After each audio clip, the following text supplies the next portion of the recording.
अगला हम लोग का टॉपिक होगा रासायनिक गुण यानी कि केमिकल प्रॉपर्टीज, यानी कि मेटल और नॉन मेटल जो है वो केमिकली कैसा रिएक्ट करते हैं, अलग अलग हम देखेंगे कि किसके साथ रिएक्ट करके क्या बनाते हैं। सबसे पहला जो पॉइंट है हम लोग का इलेक्ट्रॉनिक विन्यास है, यानी कि इलेक्ट्रॉनिक कॉन्फ़िगरेशन।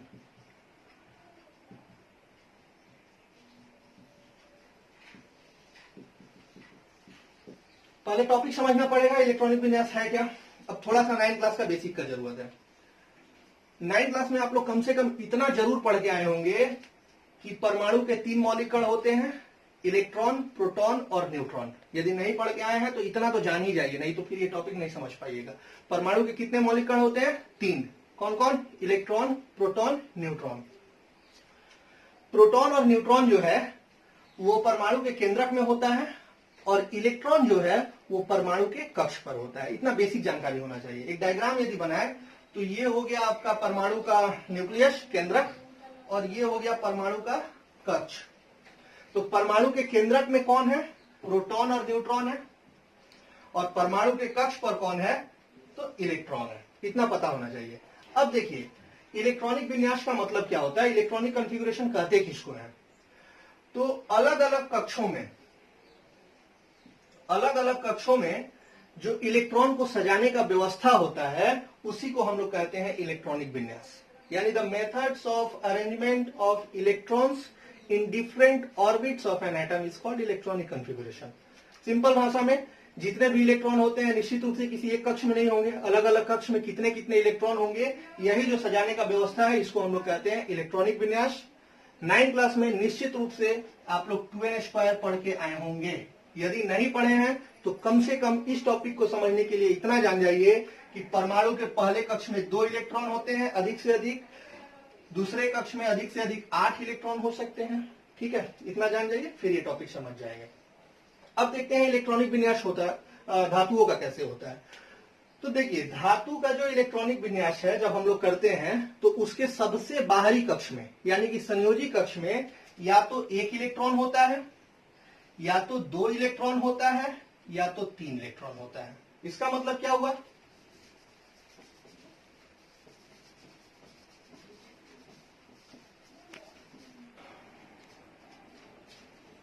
तो धातु का जो इलेक्ट्रॉनिक विन्यास करते हैं तो सबसे बाहर वाले कक्ष में यानी कि संयोजी कक्ष में कितने इलेक्ट्रॉन होते हैं? तो या तो 1 इलेक्ट्रॉन होते हैं, या 2 इलेक्ट्रॉन होते हैं, या 3 इलेक्ट्रॉन होते हैं। एग्जांपल देख लेते हैं। सोडियम एक धातु है, परमाणु संख्या 11 यानी कि इलेक्ट्रॉनों की संख्या कितनी है? 11 है। जब इसका इलेक्ट्रॉनिक विन्यास करते हैं तो सबसे पहले कक्ष में अधिक से अधिक कितना इलेक्ट्रॉन हो सकता है? 2। दूसरे कक्ष में अधिक से अधिक कितना हो सकता है? 8। तो देखिए पहले कक्ष में 2 हो गया, दूसरे कक्ष में 8 हो गया, तो 10 इलेक्ट्रॉन तो हो गया, बचा कितना? 1 इलेक्ट्रॉन बचा। तो सबसे बाहर वाले कक्ष में कितना इलेक्ट्रॉन हो गया? 1 इलेक्ट्रॉन। ये हो गया सोडियम के बारे में। तो सोडियम का इलेक्ट्रॉनिक विन्यास क्या हो गया? 2, 8, 1, यानी पहले कक्ष में 2 इलेक्ट्रॉन, दूसरे कक्ष में 8 इलेक्ट्रॉन, और तीसरे कक्ष में कितने इलेक्ट्रॉन? 1 इलेक्ट्रॉन। इसी तरह से मैग्नीशियम है, मैग्नीशियम में इलेक्ट्रॉनों की संख्या कितनी होती है? 12। जब इसका इलेक्ट्रॉनिक विन्यास करेंगे तो पहले कक्ष में 2 हो जाएगा इलेक्ट्रॉन, दूसरे कक्ष में 8 और तीसरे कक्ष में 2 इलेक्ट्रॉन। एल्यूमिनियम का देख लेते हैं। एल्यूमिनियम का कितना होता है? तो 13 होता है। पहले कक्ष में कितने इलेक्ट्रॉन? 2, दूसरे में 8, तीसरे में 3। देखिए ऐसे ही आप किसी भी मेटल का लेके करिएगा इलेक्ट्रॉनिक विन्यास तो आपको बाहरी कक्ष में, सबसे बाहरी कक्ष में यानी कि संयोजी कक्ष में 1, 2 और 3 इलेक्ट्रॉन ही मिलेंगे, जैसे कि यहां पर आप देख सकते हैं। तो सोडियम के बाहरी कक्ष में 1 इलेक्ट्रॉन है यानी कि मेटल है। मैग्नीशियम के बाहरी कक्ष में 2 इलेक्ट्रॉन है यानी कि मेटल है। एल्यूमिनियम के बाहरी कक्ष में 3 इलेक्ट्रॉन है यानी कि मेटल है। तो ये तो हो गया इलेक्ट्रॉनिक कॉन्फ़िगरेशन। अच्छा यहां पर एक एक्सेप्शन भी है। 2 एलिमेंट है, हाइड्रोजन और हीलियम। हाइड्रोजन और हीलियम में भी बाहरी कक्ष में 1 और 2 इलेक्ट्रॉन ही होते हैं, बावजूद इसके ये मेटल नहीं बल्कि नॉन मेटल है। तो वो एक्सेप्शन है, उसको याद रखेंगे। अच्छा इन्हीं लक्षणों के चलते ना हाइड्रोजन को आवारा तत्व कहा जाता है। हाइड्रोजन का जो सेटिंग है ना वो पीरियोडिक टेबल में कहीं बैठ नहीं पाता है। अलग अलग इसकी प्रॉपर्टी के कारण। वो जैसे जैसे आप लोग केमिस्ट्री पढ़ेंगे आपको पता चलते जाएगा इसके लक्षण के बारे में। तो ये कहीं भी ठीक से सेट नहीं हो पाता है, इसीलिए हाइड्रोजन को आवारा तत्व, रॉग एलिमेंट भी कहा जाता है। तो ठीक है, इलेक्ट्रॉनिक विन्यास का क्या हो गया, तो सभी धातुओं के इलेक्ट्रॉनिक विन्यास को करने पर संयोजी कक्ष यानी कि सबसे बाहरी कक्ष में कितने इलेक्ट्रॉन मिलेंगे, 1, 2 या 3। यहाँ 3 एग्जाम्पल आप दिखा दीजिएगा। सोडियम में 2, 8, 1, मैग्नीशियम में 2, 8, 2, एल्यूमिनियम में 2, 8, 3। बाहरी कक्ष में 1, 2, 3 इलेक्ट्रॉन है, यानी कि सोडियम, मैग्नीशियम और एल्यूमिनियम क्या हुए, तो ये हो गए आपके मेटल धातु। ठीक है, नेक्स्ट प्रॉपर्टी है केमिकल प्रॉपर्टी, विद्युत धनात्मक गुण। देखिए इलेक्ट्रॉनिक विन्यास इसके पहले वाले पॉइंट में हम लोग समझे। अब धातुओं में क्या होता है ना, इलेक्ट्रॉन छोड़ने का प्रॉपर्टी होता है। अब ये इलेक्ट्रॉन क्यों छोड़ेगा, देखिए प्रत्येक तत्व, ठीक है, वो चाहे धातु हो चाहे अधातु हो, वो चाहता है अक्रिय तत्व जैसा बनना। अक्रिय तत्व कौन कौन से हैं, तो आपको पता होगा, helium, neon, argon, krypton, xenon और रेडॉन। ये कितने हैं, 3, 3, 6। ये 6 जो तत्व है ये आपके इनर्ट एलिमेंट है, अक्रिय है। कौन कौन, helium, neon, argon, krypton, xenon और रेडॉन। इसका नाम याद कर लीजिए, कभी कभी पूछ देता है। वो प्रत्येक तत्व चाहे मेटल हो चाहे नॉन मेटल हो, वो चाहता है इन्हीं में से किसी एक के जैसा बनना, अपने नजदीक के इनर्ट एलिमेंट जैसा बनना। तो धातुओं में क्या होता है ना, इलेक्ट्रॉन छोड़ने का प्रॉपर्टी होता है, और इलेक्ट्रॉन छोड़ के वो क्या बन जाते हैं, तो धनायन बन जाते हैं। ठीक है, कैसे, देखिए यहां पर सोडियम का यदि बात करें तो इसके संयोजी कक्ष में 1 इलेक्ट्रॉन है, ठीक है, और इसके टोटल इलेक्ट्रॉनों की संख्या 11 है। ये सोडियम किसके जैसा बनना चाहेगा, तो देखिए ये सोडियम कभी भी नियॉन के जैसा बनना चाहेगा। ठीक है, नियॉन के जैसा क्यों बनना चाहेगा, क्योंकि सोडियम का सबसे करीब का अक्रिय तत्व कौन है, नियॉन है। देखिए नियॉन के बाद आर्गन 18 है, तो वो तो सोडियम बन नहीं पाएगा।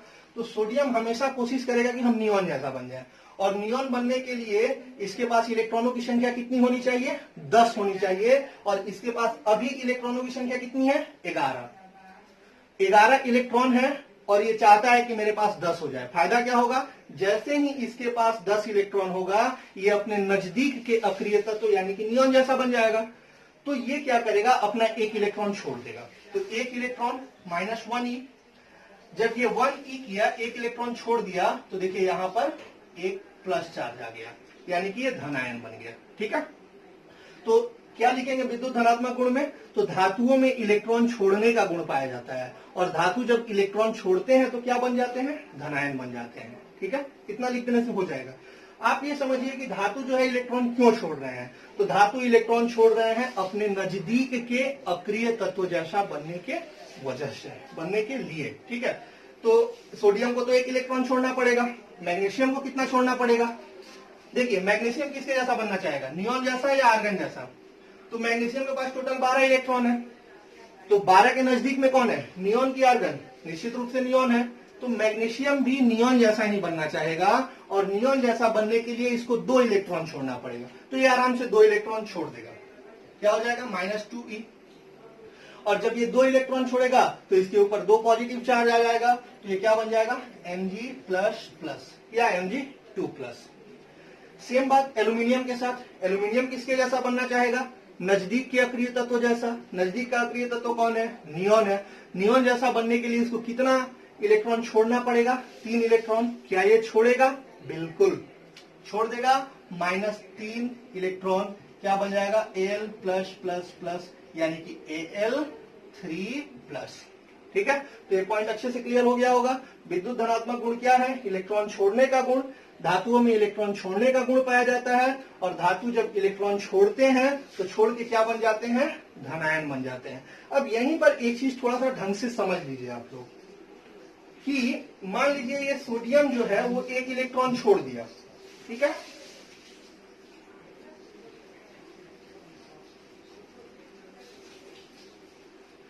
सोडियम 1 इलेक्ट्रॉन छोड़ दिया। यदि सोडियम के पास क्लोरीन आ जाए, क्लोरीन का परमाणु संख्या कितना होता है, 17।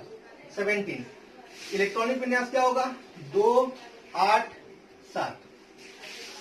अब देखिए सोडियम किसके जैसा बनना चाह रहा है? नियॉन के जैसा। और नियॉन के जैसा बनने के लिए एक इलेक्ट्रॉन छोड़ के वो तैयार हो गया, नियॉन बन गया। क्लोरीन किसके जैसा बनना चाहेगा? तो क्लोरीन जो है वो क्लोरीन के करीब में कौन है? तो क्लोरीन का 17 परमाणु संख्या है और अक्रिय तत्वों में कौन है? आर्गन। तो क्लोरीन आर्गन के जैसा बनना चाहेगा, यानी कि इसको 18 करना है। समझिए बात को, सोडियम को 10 करना था तो वो अपना एक इलेक्ट्रॉन छोड़ दिया। क्लोरीन को 18 करना है तो इसको एक इलेक्ट्रॉन लेना पड़ेगा। तो ये क्या करेगा? इस सोडियम द्वारा छोड़े गए इलेक्ट्रॉन को ले लेगा। कैसे? देखिए, ये Na है, Na के पास एक इलेक्ट्रॉन है एक्सेस में, यानी कि संयोजी कक्ष में, और क्लोरीन के पास संयोजी कक्ष में 7 इलेक्ट्रॉन है। कितने? 7, 2, 4, 6 और 1, 7। तो ये इस एक इलेक्ट्रॉन को छोड़ना चाहता है तो ये छोड़ देगा, और ये इस एक इलेक्ट्रॉन को लेना चाहता है तो ये आराम से ले लेगा। तो ये जब इलेक्ट्रॉन छोड़ा तो इसके ऊपर कौन सा चार्ज आ गया? प्लस। और जब ये इलेक्ट्रॉन लिया तो इसके ऊपर कौन सा चार्ज आ गया? माइनस। और ये Na प्लस और Cl माइनस मिलकर बना देगा NaCl। ठीक है, ऐसे ही निर्माण होता है आयनिक यौगिकों का। वो हम लोग जब रासायनिक बंधन पढ़ेंगे तो उसमें हम लोग थोड़ा सा डिटेल में देखेंगे। फिलहाल थोड़ा सा रिलेटेड था तो इसलिए हम बता दिए। तो विद्युत धनात्मक गुण क्या होता है? इलेक्ट्रॉन छोड़ने का प्रॉपर्टी। धातु जो है वो इलेक्ट्रॉन छोड़ना चाहते हैं, छोड़ के अक्रिय तत्व जैसा बनना चाहते हैं। एग्जाम्पल करवा दिए।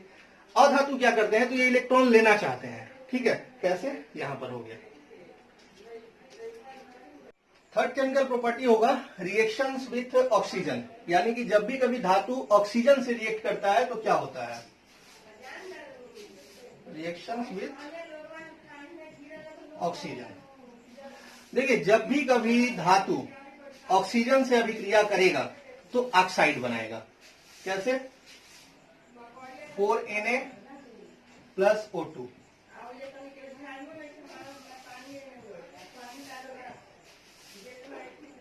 Na प्लस O2, देखिए सोडियम धातु है, ऑक्सीजन से रिएक्ट किया, सोडियम का ऑक्साइड बनाया, 2Na 2O। बैलेंस है कि नहीं आप लोग करके बताइए। चैप्टर 1 में हम लोग बैलेंसिंग ऑफ केमिकल इक्वेशन पढ़े हैं। देखिए तो बैलेंस है कि नहीं? सोडियम कितना है? 4। यहां सोडियम कितना है? 2 2 4। ऑक्सीजन कितना है? 2। ऑक्सीजन कितना है? 2, यानी कि बैलेंस इक्वेशन है। तो क्या हुआ? जब भी कभी कोई धातु ऑक्सीजन से अभिक्रिया करता है तो ऑक्साइड बनाता है। मैग्नीशियम बनाएगा कि नहीं? बनाएगा। कर लेते हैं।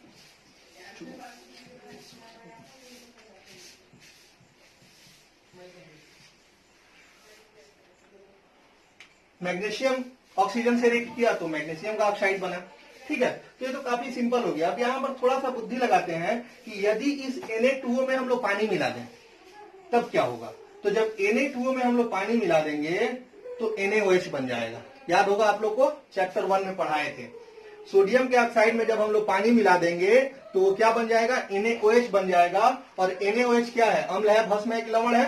तो NaOH भस्म है, यानी कि धातु जब ऑक्सीजन से अभिक्रिया किया तो भास्मिक ऑक्साइड बनाया। उतना खैर डिटेल में नहीं जानना है, बस इतना जान जाइए कि धातु जब अभिक्रिया करते हैं ऑक्सीजन से तो ऑक्साइड बनाते हैं। ये कौन से ऑक्साइड है? तो ये भास्मिक ऑक्साइड है। कुछ उभयधर्मी ऑक्साइड भी बनते हैं एल्यूमिनियम वगैरह से, लेकिन उतना हम लोग को यहाँ पर नहीं पढ़ना है। ऑक्सीजन से समझ गया। अगला पॉइंट,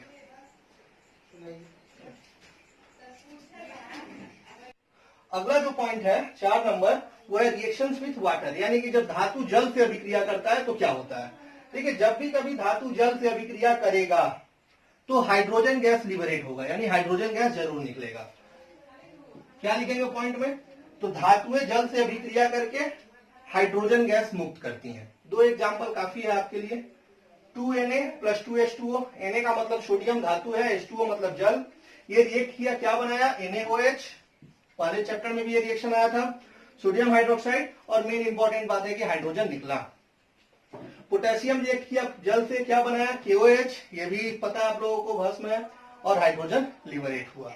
ठीक है, अब यहां पर बात ऐसा है कि सभी धातुएं जल से एक ही स्पीड से रिएक्शन नहीं करती हैं। कुछ धातुएं धीरे धीरे करती हैं, तो कुछ धातुएं जल्दी जल्दी करती हैं। कुछ धातुएं ठंडे जल से करती हैं तो कुछ धातुएं गर्म जल से करती हैं। लेकिन मिला जुला के सारा इंपॉर्टेंट बात एक ही है कि धातुएं जब जल से अभिक्रिया करेंगी तो हाइड्रोजन गैस जरूर निकलेगा। ठीक है, अब यहां पर थोड़ा सोडियम और पोटेशियम के बारे में बात कर लेते हैं। कभी कभी क्वेश्चन पूछता है कि सोडियम को केरोसिन तेल में डुबा के क्यों रखते हैं, या एक ऐसे धातु का नाम बताइए जिसको केरोसिन तेल में डुबो के रखते हैं, तो उसका आंसर हो जाएगा सोडियम। देखिए सोडियम का क्रियाशीलता काफी ज्यादा होता है, ये इतना ज्यादा क्रियाशील है कि जब ये खुले एयर में भी रहेगा तो रिएक्शन कर जाएगा, तो इससे बचने के लिए हम लोग केरोसिन तेल में डुबा के रखेंगे। और पोटेशियम जो है वो सबसे ज्यादा क्रियाशील धातु होता ही है, ये आप लोग को पता होगा, तो सबसे ज्यादा क्रियाशील धातु पोटेशियम हो गया। और सोडियम को केरोसिन तेल में क्यों डुबा के रख दिया, कभी कभी छोटा छोटा क्वेश्चन पूछ देता है एग्जाम में। तो ये हो गया रिएक्शन विद वाटर। एक बार रिवीजन कर ले तो धातुएं जल के साथ अभिक्रिया करके क्या करती हैं, तो हाइड्रोजन मुक्त करती हैं। अगला पॉइंट हम लोग को देखना है reactions of metal and non metal with acids, यानी कि एसिड के साथ जब धातु और अधातु रिएक्ट करते हैं तो क्या होता है। बारी बारी से देखेंगे, पहले मेटल को देख लेते हैं फिर नॉन मेटल को देख लेंगे। पहले एक जनरल फॉर्म बता देते हैं कि कभी भी कोई भी मेटल जब एसिड के साथ रिएक्ट करता है तो हाइड्रोजन लिबरेट होता है। यानी एक जनरल फॉर्म पे बात करें तो क्या हो जाएगा, मेटल प्लस एसिड। अच्छा, ये एसिड जो होगा वो डाइल्यूट एसिड होगा, तनु अम्ल होगा। मेटल प्लस डाइल्यूट एसिड ये क्या करता है, तो सॉल्ट बनाता है, और सबसे इंपॉर्टेंट बात हाइड्रोजन लिबरेट होता है। ठीक है, यानी कि मेटल जब अम्ल के साथ अभिक्रिया करेगा तो लवण बनाएगा, और लवण के साथ साथ हाइड्रोजन गैस भी मुक्त होगा। अब इसी फॉर्म पे हम लोग को दो तीन एग्जांपल देख लेना है।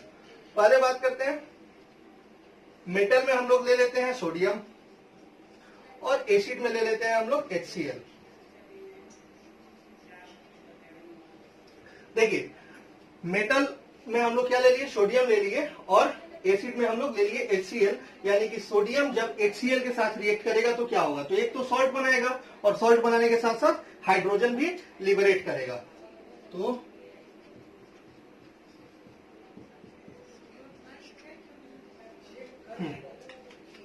बैलेंस है कि नहीं, इसको हम लोग पहले चैप्टर में पढ़े हैं, आराम से देख सकते हैं। देखिए 2Na 2Na 2Cl 2Cl H2 balance है। तो यहाँ पर सोडियम जो है हाइड्रोक्लोरिक अम्ल के साथ रिएक्ट किया, और रिएक्ट करके क्या बना दिया, तो यहाँ पर एक सॉल्ट बना दिया, और यहाँ हाइड्रोजन गैस लिबरेट हो गया। देखिए ये तो तय है कि सोडियम किसी भी धातु के साथ जब एसिड का रिएक्शन होगा तो हाइड्रोजन गैस निकलेगा, लेकिन ये जो हाइड्रोजन निकलने का दर है वह अलग अलग धातु के साथ अलग अलग होगा। कहने का मतलब क्या है, जो धातु ज्यादा रिएक्टिव होगा वो जल्दी जल्दी हाइड्रोजन लिबरेट करेगा, और जो धातु कम रिएक्टिव होगा वो धीरे धीरे हाइड्रोजन लिबरेट करेगा, लेकिन हाइड्रोजन ही निकलेगा। जैसे सोडियम के साथ देख लिए, मैग्नीशियम के साथ देख लेते हैं।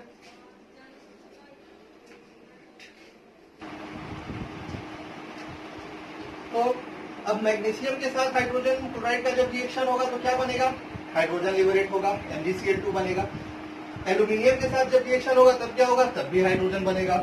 जिंक के साथ जब रिएक्शन होगा तब क्या होगा, तब भी हाइड्रोजन गैस बनेगा। तो कहने का मतलब यही है कि मेटल डाइल्यूट एसिड के साथ रिएक्ट करके सॉल्ट बनाएगा और हाइड्रोजन गैस बनाएगा। ये 4 एग्जांपल है, आप लोग चारों कर ले तो बेहतर है, कम से कम 1-2 तो करना ही होगा।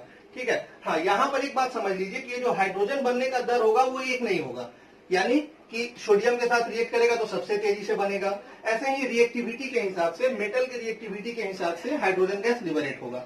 ज्यादा रिएक्टिव मेटल है तो ज्यादा जल्दी जल्दी हाइड्रोजन बनेगा, लेस रिएक्टिव है तो धीरे धीरे बनेगा। इन 4 जो मेटल है, इन चारों में हम देखें तो सबसे ज्यादा रिएक्टिव कौन है, तो सबसे ज्यादा रिएक्टिव आपका सोडियम है, Na के बाद कौन है, तो Mg है, Mg के बाद कौन है, तो Al है, और Al के बाद कौन है, तो Zn है। ये एक रिएक्टिविटी ऑर्डर है, इसको भी आप लोग याद कर लें। यानी कि सबसे तेजी से हाइड्रोजन कौन देगा, सोडियम, उसके बाद magnesium, then aluminium and then zinc. तो इसमें आपको पूरा करना नहीं है, बस 2 लाइन ही लिखेंगे, क्या कि धातुएं जो है वो अम्ल से अभिक्रिया करके सॉल्ट बनाती हैं और हाइड्रोजन गैस मुक्त करती हैं। 4 एग्जाम्पल है, चारों कर ले तो बहुत अच्छा है, चारों नहीं करे तो कम से कम 1-2 कर ले। इसको आप लोग नोट डाउन कर ले, फिर हम बताते हैं कि अधातु के साथ ये रिएक्शन कैसे होगा। तो देखिए अधातु जो है वो एसिड के साथ जनरली रिएक्ट नहीं करते। सिंपल आप लोग एक लाइन में लिख देंगे कि अधातुएं अम्लों के साथ अभिक्रिया नहीं करती। लेकिन कुछ हाईली जो ऑक्सीडेटिव एसिड है, ऑक्सीकारक अम्ल जिसको कहते हैं, जैसे कि HNO3 या नाइट्रिक अम्ल, इसके साथ जब सल्फर का रिएक्शन होता है तो सल्फ्यूरिक एसिड बनता है और नाइट्रोजन डाइऑक्साइड बनता है। ये रिएक्शन थोड़ा इंपॉर्टेंट है इसलिए कि एग्जाम में ये पूछा हुआ क्वेश्चन है, ऐसे पूछा था कि क्या होता है जब नाइट्रिक अम्ल का अभिक्रिया सल्फर के साथ होता है। तो जब नाइट्रिक अम्ल का अभिक्रिया सल्फर के साथ होगा तो एक सल्फ्यूरिक एसिड बनेगा और दूसरा नाइट्रोजन डाइऑक्साइड बनेगा, थोड़ा सा वाटर मॉलिक्यूल भी बनता है। तो ये हो गया आपका reactions of metal and non metal with acids. Metal acid के साथ रिएक्ट करके क्या करते हैं, हाइड्रोजन लिबरेट करते हैं। नॉन मेटल क्या करते हैं, तो जनरली रिएक्ट नहीं करते, ये सल्फर जो है रिएक्ट करता है नाइट्रिक अम्ल के साथ, तो ये रिएक्शन होता है। इसको नोट डाउन कर लें। अगला पॉइंट है reactions of metal with metal salts. कहने का मतलब क्या है कि धातु जब धातु के लवण के साथ अभिक्रिया करते हैं तो क्या होता है। यहाँ से बहुत अच्छे अच्छे क्वेश्चंस पूछते हैं, इंपॉर्टेंट टाइप के प्राय पूछते रहते हैं, तो थोड़ा ढंग से देखेंगे। देखिए होता क्या है कि जो क्रियाशील धातुएं हैं, रिएक्टिव मेटल, वो अपने से कम क्रियाशील धातु के लवण से रिएक्ट करती हैं और उस धातु को हटा देती हैं। मतलब क्या है, मान लेते हैं कि जेडन ले लिए जस्ता और एक मेटल सॉल्ट ले लिए CuSO4। देखिए जेडन एक मेटल हो गया और CuSO4 एक मेटल सॉल्ट होगा। इन दोनों के बीच में जब रिएक्शन होगा तो चूंकि जेडन का रिएक्टिविटी Cu के रिएक्टिविटी से ज्यादा है, कहने का मतलब क्या है कि जस्ता जो है वो कॉपर से ज्यादा क्रियाशील है, तो ये जस्ता इस कॉपर को हटा देगा, विस्थापित कर देगा और इसके जगह पर खुद आ जाएगा। तो क्या बन जाएगा, ZnSO4 बन जाएगा और कॉपर जो है वो डिस्प्लेस होकर साइड में चला जाएगा। यानी कि Zn plus CuSO4, ZnSO4 plus Cu। अब यहां से क्वेश्चन क्या पूछता है, यहां से क्वेश्चन पूछता है कि prove that zinc is more reactive than copper. प्रमाणित करें कि जस्ता जो है वह कॉपर से ज्यादा क्रियाशील है। तो आपको देना होगा कि जब जस्ता का अभिक्रिया कॉपर सल्फेट से करवाते हैं तो कॉपर सल्फेट का जो कॉपर है वह विस्थापित हो जाता है और उसके बदले में कौन आ जाता है, जिंक आ जाता है, बना देता है ZnSO4। तो इससे प्रमाणित होता है कि Zn जो है वो Cu से ज्यादा रिएक्टिव है। इसी तरीका का एक रिएक्शन और देख लेते हैं। जस्ता के बदले हम आयरन ले लें यदि Fe, तब क्या होगा, Fe plus CuSO4। Same type का रिएक्शन होगा, कॉपर को हटा देगा और आयरन उसके जगह पर आ जाएगा। क्या बना देगा, FeSO4 बना देगा और कॉपर डिस्प्लेस हो जाएगा। तो चूंकि यहां से कॉपर डिस्प्लेस हो जा रहा है, इसका मतलब ये हुआ कि iron is more reactive than copper. तो ये भी क्वेश्चन कभी कभी पूछ देता है कि prove that iron is more reactive than copper. तो यहां से रिएक्टिविटी करके क्वेश्चन कभी कभी पूछते हैं, तो इसको देख लेंगे। देखिए अगला हम लोग का रिएक्शन है reaction of metal with non metal. काफी इंटरेस्टिंग और कंसेप्चुअल रिएक्शन। समझना पड़ेगा कि जब धातु और अधातु रिएक्ट करते हैं तो क्या होता है। तो देखिए जब भी कभी मेटल रिएक्ट करता है नॉन मेटल से, तब आयोनिक कंपाउंड बनता है। यानी कि धातु और अधातु आपस में अभिक्रिया करके आयनिक यौगिकों का निर्माण करते हैं। अब ये आयनिक यौगिक क्या होता है, इसको थोड़ा ढंग से समझते हैं। मान लीजिए मेटल में हम लोग ले लिए सोडियम और नॉन मेटल में हम लोग ले लिए क्लोरीन। ठीक है, यानी कि सोडियम जब क्लोरीन से अभिक्रिया करेगा तो क्या बनाएगा, यही हम लोग का मेन टॉपिक है, इसको समझना है। देखिए सोडियम का परमाणु संख्या 11 होता है, 11। यानी कि सोडियम में नंबर ऑफ इलेक्ट्रॉन कितने हैं, 11। तो इसका इलेक्ट्रॉनिक विन्यास क्या होगा, 2, 8, 1। यानी कि पहले कक्ष में 2 इलेक्ट्रॉन, दूसरे में 8 और तीसरे यानी कि संयोजी कक्ष में 1 इलेक्ट्रॉन होंगे। क्लोरीन का कितना होता है, परमाणु संख्या होता है 17। तो पहले कक्ष में कितने इलेक्ट्रॉन होंगे, 2, दूसरे में 8 और तीसरे में 7। यानी कि क्लोरीन में पहले कक्ष में 2 इलेक्ट्रॉन, दूसरे में 8 इलेक्ट्रॉन और तीसरे यानी कि संयोजी कक्ष में 7 इलेक्ट्रॉन। अब हम लोग ये जानते हैं कि कोई भी एलिमेंट, चाहे वो मेटल हो चाहे नॉन मेटल हो, वो चाहता है कि उसके सबसे बाहरी कक्ष यानी कि संयोजी कक्ष में अष्टक पूरा हो जाए। अष्टक पूरा होने का मतलब क्या है, नंबर ऑफ इलेक्ट्रॉन्स 8 हो जाए। यानी कि कोई भी एलिमेंट, चाहे वो मेटल हो चाहे वो नॉन मेटल हो, वो चाहेगा कि मेरे बैलेंस सेल में कितने इलेक्ट्रॉन हो, 8 इलेक्ट्रॉन हो। सोडियम भी चाहेगा, तो सोडियम के बैलेंस सेल में कितने इलेक्ट्रॉन है भाई, 1। और ये चाहता है कि मेरे में 8 हो जाए। तो करना क्या पड़ेगा, एक इलेक्ट्रॉन छोड़ना पड़ेगा। तो एक इलेक्ट्रॉन जब ये छोड़ेगा तो क्या होगा, ये बन जाएगा Na+। क्लोरीन के साथ क्या है बात, क्लोरीन जो है ये इसको भी अपना अष्टक पूरा करना है, वैलेंस शेल में 8 इलेक्ट्रॉन चाहिए, तो 7 है 8 करना है, यानी कि 1 इलेक्ट्रॉन चाहिए इसको, तो ये 1 इलेक्ट्रॉन इसको लेना पड़ेगा। जब ये 1 इलेक्ट्रॉन लेगा तो इसके ऊपर चार्ज आ जाएगा माइनस, यानी कि अब सोडियम जो है वो 1 इलेक्ट्रॉन छोड़ के सोडियम आयन बन गया है Na+।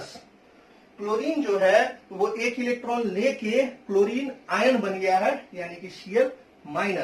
और यही Na और Cl प्लस और माइनस आपस में मिलके क्या बना देंगे, NaCl। और इस NaCl को ही हम लोग कहते हैं आयोनिक कंपाउंड या आयनिक यौगिक। ठीक है, तो धातु और अधातु आपस में अभिक्रिया करके क्या करते हैं भाई, आयनिक कंपाउंड बनाते हैं। कैसे बनाते हैं यहाँ पर हम लोग देख लिए। एक और एग्जांपल एनसीईआरटी में दिया हुआ है, उसको भी देख लेते हैं। मैग्नीशियम वाला तो देख लिए, अब एक मैग्नीशियम के साथ देख लेते हैं, एनसीईआरटी में दिया हुआ है, इसलिए इसका कितना इलेक्ट्रॉन होता है 12। तो पहले कक्ष में कितना इलेक्ट्रॉन 2, दूसरे में 8 और तीसरे में 2। अब मैग्नीशियम भी चाहता है कि इसके वैलेंस शेल में 8 इलेक्ट्रॉन हो जाए। 8 इलेक्ट्रॉन करने के लिए क्या करना होगा, ध्यान से देखिए, पहले कक्ष में 2 है, दूसरे में 8 और तीसरे में 2, तो इसको 2 इलेक्ट्रॉन छोड़ना पड़ेगा। क्या ये छोड़ेगा, आराम से छोड़ेगा। 2 इलेक्ट्रॉन जब ये छोड़ देगा तो इसका अष्टक पूरा हो जाएगा। 2 इलेक्ट्रॉन छोड़ने का मतलब क्या हुआ, ये 2 खत्म हो गया, तो 2 खत्म हो गया तो नियन जैसा, यानी 2 और 8 हो गया, तो इसका अष्टक पूरा हो गया। जब ये 2 इलेक्ट्रॉन छोड़ दिया तो इसके ऊपर 2 ठो प्लस चार्ज आ गया, Mg2+। अब इस 2 इलेक्ट्रॉन को लेगा कौन, तो इस 2 इलेक्ट्रॉन को लेगा क्लोरीन, लेकिन एक क्लोरीन 1 इलेक्ट्रॉन को ही ले सकता है। यहां पर हम लोग देख रहे हैं, तब कितने इलेक्ट्रॉन का, 2 इलेक्ट्रॉन है तो कितने क्लोरीन का जरूरत पड़ेगा, 1 क्लोरीन 1 इलेक्ट्रॉन को ले रहा है, तो 2 इलेक्ट्रॉन को लेने के लिए 2 क्लोरीन का जरूरत पड़ेगा, यानी कि MgCl2 फॉर्म होगा। ये Mg 2 इलेक्ट्रॉन देगा और ये Cl2 2 इलेक्ट्रॉन ले लेगा और क्या बना देगा, MgCl2 बना देगा। MgCl2 भी एक आयनिक कंपाउंड है। इसका हम लोग थोड़ा सा इलेक्ट्रॉन डॉट स्ट्रक्चर भी देख लेते हैं। देखिए, ये Mg के पास 2 इलेक्ट्रॉन एक्स्ट्रा है, ये 2 इलेक्ट्रॉन छोड़ने वाला है, और यहां पर 2 क्लोरीन है, इसके पास कितने हैं 7 हैं, 2 4 6 एक 7, और इसके पास कितने हैं, इस क्लोरीन के पास यहां पर भी 7 हैं, 2 4 6 7। 1 इलेक्ट्रॉन ये ले लेगा और 1 इलेक्ट्रॉन ये ले लेगा, और ये बना क्या देगा, ये बना देगा MgCl2। ये इलेक्ट्रॉन डॉट स्ट्रक्चर है, इसको हम लोग केमिकल बॉन्डिंग वाले चैप्टर में डिटेल कर लेंगे, फिलहाल यही है। तो जब भी कभी मेटल और नॉन मेटल आपस में रिएक्ट करता है तो क्या बनाता है, आयनिक कंपाउंड बनाता है। ठीक है, अब हम लोग देखते हैं नॉन मेटल और नॉन मेटल रिएक्ट करते हैं तो क्या होता है। अगले पॉइंट में हम लोग देखते हैं कि नॉन मेटल और नॉन मेटल आपस में रिएक्ट करके क्या बनाते हैं। तो नॉन मेटल और नॉन मेटल जब आपस में रिएक्ट करेंगे तो कोवैलेंट कंपाउंड बनेगा, यानी कि सहसंयोजक यौगिक। सहसंयोजक यौगिक, थोड़ा ध्यान दे देते हैं। मेटल और नॉन मेटल रिएक्ट किया था इसके पहले पॉइंट में, तो आयनिक कंपाउंड बनाया था, और नॉन मेटल जब रिएक्ट करेगा तो क्या बनाएगा, कोवैलेंट कंपाउंड। एग्जांपल देख लेते हैं, काफी अच्छा कॉमन एग्जांपल है। एक नॉन मेटल ले लेते हैं कार्बन। कार्बन की परमाणु संख्या कितनी होती है 6, यानी कि पहले कक्ष में 2 इलेक्ट्रॉन और दूसरे कक्ष में 4 इलेक्ट्रॉन। हाइड्रोजन ले लेते हैं, हाइड्रोजन की कितनी होती है 1 होती है। अब देखिए, जब कार्बन और हाइड्रोजन रिएक्ट किया तो होगा क्या, कार्बन के बाहरी कक्ष में 4 इलेक्ट्रॉन है, ये भी चाहेगा कि इसके बाहरी कक्ष में कितना इलेक्ट्रॉन हो जाए 8 इलेक्ट्रॉन, तो इसको तो 4 इलेक्ट्रॉन मिलने वाला है नहीं। तब ये करेगा क्या, ये जो कार्बन है ये 4 कुर्सी डाल देगा। 4 कुर्सी डाल दिया, इसका मतलब क्या हुआ कि इसके पास 4 जगह खाली है, जिसको मन है वो आके यदि बैठ सके तो बैठ जाए। इन चारों जगह पे क्या आएगा, हाइड्रोजन आ जाएगा। ठीक है, अब देखिए, हाइड्रोजन और कार्बन आपस में 1-1 इलेक्ट्रॉन का शेयरिंग कर लिए। ठीक है, इस बॉन्ड को थोड़ा ध्यान से देखिए, यहां पे कार्बन और हाइड्रोजन 1 इलेक्ट्रॉन हाइड्रोजन का और 1 इलेक्ट्रॉन कार्बन का। ठीक है, यहां पर क्या है, 1 इलेक्ट्रॉन कार्बन का, 1 इलेक्ट्रॉन हाइड्रोजन का। यहां पर क्या है, एक इलेक्ट्रॉन कार्बन का, एक इलेक्ट्रॉन हाइड्रोजन का, और यहां भी वही बात, एक इलेक्ट्रॉन कार्बन का, एक इलेक्ट्रॉन हाइड्रोजन का। तो कार्बन को कितने इलेक्ट्रॉन चाहिए थे? 4। ये चारों हाइड्रोजन से मिल गया उसको एक एक, इसका अष्टक पूरा हो गया। हाइड्रोजन को कितना चाहिए था? तो हाइड्रोजन हीलियम जैसा बनना चाहता है, ये एक अपवाद है, हाइड्रोजन को 8 इलेक्ट्रॉन कभी नहीं होगा। तो हाइड्रोजन हीलियम जैसा बनना चाहेगा, और हाइड्रोजन को हीलियम बनने के लिए बस एक इलेक्ट्रॉन का जरूरत है। तो एक इलेक्ट्रॉन उसको क्या हो गया? कार्बन से मिल गया। तो कहने का मतलब ये है कि इस हाइड्रोजन का भी हीलियम वाला स्ट्रक्चर मिल गया और इस कार्बन का भी अष्टक पूरा हो गया, और इस तरीका से ये बन क्या गया? CH4 यानी कि मीथेन।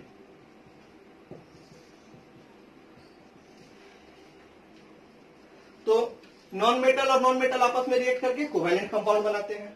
अब थर्ड पॉइंट देख लेते हैं, मेटल और मेटल आपस में रिएक्ट करते हैं तो क्या होता है। तो याद रखिएगा, मेटल और मेटल आपस में रिएक्ट नहीं करेंगे, बात खत्म। मतलब क्या? जब मेटल और नॉन मेटल रिएक्ट किया, आयनिक कंपाउंड बना। आयनिक कंपाउंड क्यों? क्योंकि आयन बन रहा था। नॉन मेटल और नॉन मेटल रिएक्ट किया, क्या बना? Covalent compound. कैसे? यहाँ पे हो गया। और मेटल तो आपस में रिएक्ट करने वाले हैं नहीं। तो ये टॉपिक क्लियर हो गया। यहाँ पर ये टॉपिक कंप्लीट हो जाता है। हम लोग क्या पढ़ लिए? मेटल नॉन मेटल का क्या है, कैसे फिजिकल प्रॉपर्टीज कैसे चेंज करते हैं, उसका केमिकल प्रॉपर्टीज क्या है, ये सारा टॉपिक यहाँ पर कंप्लीट हो